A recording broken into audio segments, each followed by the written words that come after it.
दोस्तों, कहानी शुरू करने से पहले कमेंट में नमो बुद्धाय लिखकर वीडियो को लाइक जरूर करें।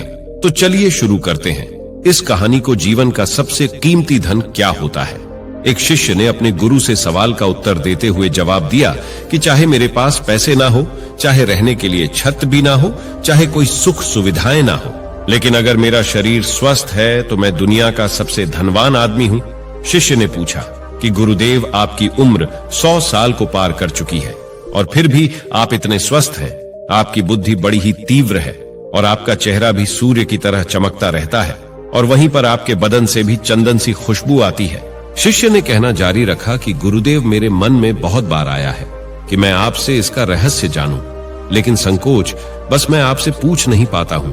कृपया करके आज मुझे वह साधारण से नियम बताने की कृपा करें जिनसे मैं भी आपकी तरह स्वस्थ और निरोगी रह सकूं। नियम अगर आसान होंगे गुरुदेव, तो उसका अनुसरण मेरे माता पिता भी कर पाएंगे, क्योंकि वह बूढ़े हो चुके हैं और वह बहुत जटिल प्रक्रिया नहीं अपना पाएंगे। कृपया करके साधारण से तरीके बताना ताकि कोई भी ग्रस्त आदमी उन नियमों का पालन कर सके। गुरुदेव ने कहना आरंभ किया। सबसे पहले उन्होंने बताया कि सबसे पहले तुम्हें पाचन तंत्र की क्रिया को समझना होगा। जो भी आयुर्वेद का विद्वान होता है वह यह जानता है कि अगर आपका पाचन तंत्र लगातार भोजन पचाने में लगा हुआ है तो स्वाभाविक है कि ऊर्जा की एक खास मात्रा आपके भोजन को बचा रही है। इसी कारण से भोजन करने के बावजूद आपका दिमाग और आपका शरीर अपने बेहतरीन स्तर पर काम नहीं कर पाता। तुमने देखा होगा कि भोजन करने के बाद जब पाचन प्रक्रिया शुरू होती है तो हर जानवर नीचे बैठ जाता है। वह बस क्योंकि दूसरी चीजों के लिए पर्याप्त ऊर्जा नहीं बचती है, चाहे वह मांसाहारी हो या शाकाहारी हो। हर जानवर खाने के बाद नीचे बैठ जाता है और यह इंसानों के लिए भी एक प्राकृतिक जरूरत है। खाने के बाद वह बैठ जाना चाहते हैं, क्योंकि जो कि दूसरी चीजों के लिए पर्याप्त ऊर्जा नहीं होती।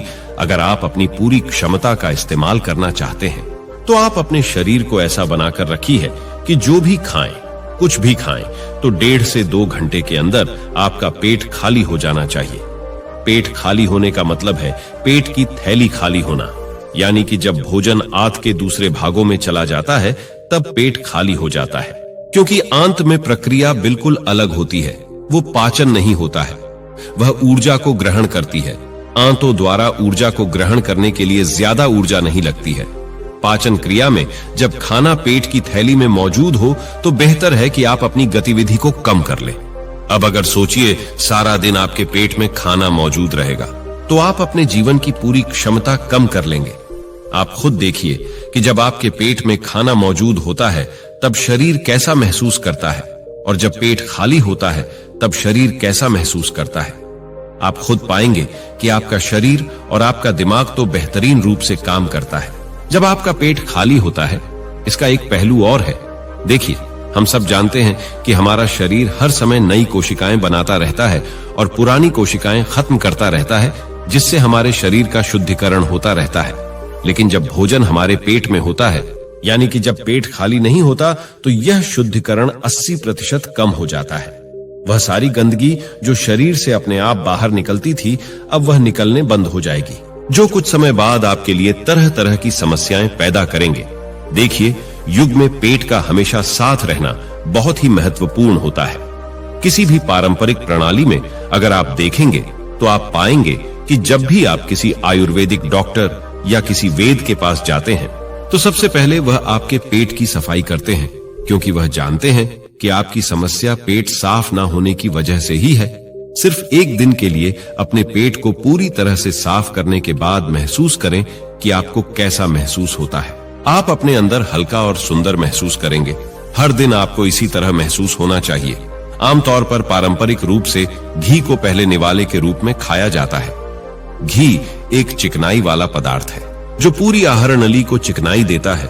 आपको सबसे पहले इसे ही खाना चाहिए ताकि यह भोजन के प्रवाह को आसान बना दे। जब आप बहुत मसालेदार भोजन खाते हैं तो उसे खाने से पहले आपके भोजन मार्ग पर घी की परत चढ़ाना बहुत अच्छा होता है। घी का महत्व यह है कि यह आहार नली को साफ रखता है, तो जो व्यक्ति घी का उचित तरीके से सेवन करता है उसका पेट हमेशा साफ रहेगा, क्योंकि वहां कुछ नहीं पता, कुछ भी लंबे समय तक ठहर ही नहीं सकता। पेट का कैंसर, आंत का कैंसर आजकल ये बहुत ज्यादा हो रहा है। अगर आप एक निश्चित मात्रा में घी का सेवन करते हैं तो यह घटना बहुत कम हो जाती है, लेकिन उसके लिए घी सही गुणवत्ता करना चाहिए। सही तरीके से गाय या भैंस के दूध से बनाया जाए। अगर घी को उचित तरीके से गाय या भैंस के दूध से बनाया जाए तो इसके कई महत्वपूर्ण फायदे होते हैं। शिष्य ने सवाल पूछा कि गुरुदेव, पाचन क्रिया कुछ समझ गया हूं, लेकिन आप यह बताएं कि आपकी तरह सूर्य जैसा तेज पाने के लिए, चमकता हुआ चेहरा प्राप्त करने के लिए क्या प्रक्रिया अपनानी चाहिए?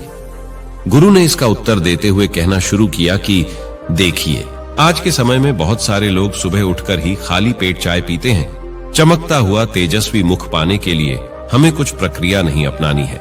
मैं अपनी दिनचर्या या सही करनी है, अपना खान पान सुधारना है। सुबह खाली पेट चाय पीना जहर के समान होता है। वह धीरे धीरे आपके अंदर आपकी आंतों को कमजोर कर देता है। पेट में धीरे धीरे एसिडिटी होने लगती है और अपने आप मन और मस्तिष्क स्वस्थ पड़ते जाते हैं। सुबह उठते ही तुम्हें तांबे, चांदी, मिट्टी के बर्तन में रखा हुआ पानी पीना चाहिए, लेकिन चांदी और मिट्टी की तासी ठंडी होती है, इसीलिए कफ, अस्थमा या दमा जैसे रोगी इसका उपयोग न करें। रात में अपने चांदी, तांबे या मिट्टी के बर्तन में पानी रख दिया और सुबह खाली पेट बिना दातुन की उसे पी लिया। शिष्य ने सवाल किया कि गुरुदेव, बिना दातुन किए पानी पिएंगे तो हमारा वासी थूक हमारे अंदर ही चला जाएगा। गुरुदेव ने उसे बताया कि वह तो अच्छी बात है, बासी तुम थूक औषधि के समान होता है। गुरु ने चेतावनी दी कि देखिए, जिन लोगों को अल्सर, टीबी, निमोनिया है, उन्हें खाली पेट पानी नहीं पीना है। तांबे के बर्तन में रात में रखे हुए पानी में उसके संस्कार मिल जाते हैं। तांबे के गुण उसे पानी में आ जाते हैं। तांबा हमारे शरीर में जाकर बहुत से लाभकारी फायदे करता है। गुरु ने चेतावनी दी कि मजबूरी ना हो, प्लास्टिक की बोतल में पानी कभी मत पीना, क्योंकि प्लास्टिक में एक ऐसी संरचना होती है, जब गर्म तापमान पर प्लास्टिक धीरे धीरे पिघलने शुरू हो जाता है। जब बहुत बारीक स्तर पर पिघलता है तो उसके कण उस पानी में मिल जाते हैं, जो हमारे शरीर में जाकर कैंसर का कारण बन सकते हैं। देखिए, यह पानी पीने के बाद, अपना पेट अच्छे से खाली करने के बाद आप आंवला और सब्जियों का रस पी सकते हैं। आप पीने में कुछ लोगों को थोड़ा कड़वा लग सकता है, लेकिन जहां पर शरीर को इतने सारे फायदे हो रहे हो, वहां बर्दाश्त किया जा सकता है। गुरु ने बताया कि यह भी सच्चाई है कि हर दिन एक जैसा खाना नहीं खाया जा सकता। तो जिस दिन तो आंवला और सब्जियों का जूस ना पी सको, उस दिन आपको देखना चाहिए। दही बहुत ही बेहतरीन आयुर्वेदिक औषधि के रूप में इस्तेमाल हो सकता है। अगर उसको सही से इस्तेमाल किया जाए तो हमारे शरीर में बहुत सारी बीमारियों को वो जड़ से खत्म कर सकता है। दही की एक पर्याप्त मात्रा लेकर उसमें गुड़ और शक्कर का मिश्रण जरूर कर लें, ताकि आपको दही खट्टा ना लगे। गुड़ बहुत ज्यादा नया नहीं होना चाहिए। गुड़ जितना ज्यादा पुराना होगा उतना ही लाभकारी होगा, और दही को थोड़ा पतला कर ले, पतला होने जा सकता है, और उसको पचने में भी ज्यादा ऊर्जा शरीर को नहीं लगानी पड़ती। आयुर्वेद के गणित के हिसाब से अगर आप सुबह इन प्रक्रियाओं का पालन करते हैं तो आपके चेहरे का तेज बढ़ने लगेगा, उस पर चमकाने लगेगी। जल्दी लोग आपसे बोलना शुरू कर देंगे कि भाई, आपकी इतनी उम्र के सन्यासियों और मुनियों जैसा तेज पाने के लिए ध्यान और आयुर्वेद के नियम के हिसाब से खान पान, ये दो चीजें सबसे ज्यादा जरूरी होती हैं। अगर ग्रस्त आदमी भी इन नियमों का पालन करता है तो वह भी सन्यासियों जैसा तेजस्वी हो सकता है। शिष्य ने आखिरी प्रश्न किया कि गुरुदेव, मुझे यह दो नियम तो अच्छे से समझ में आ गए हैं। पहला नियम, अपने पेट को खा लेंगे तो हर बीमारी से मुक्त रहेंगे। दूसरा नियम कि हम अपने चेहरे पर वॉज और तेज कैसे प्रकट कर सकते हैं। बस एक आखिरी समस्या का समाधान और करवाना है।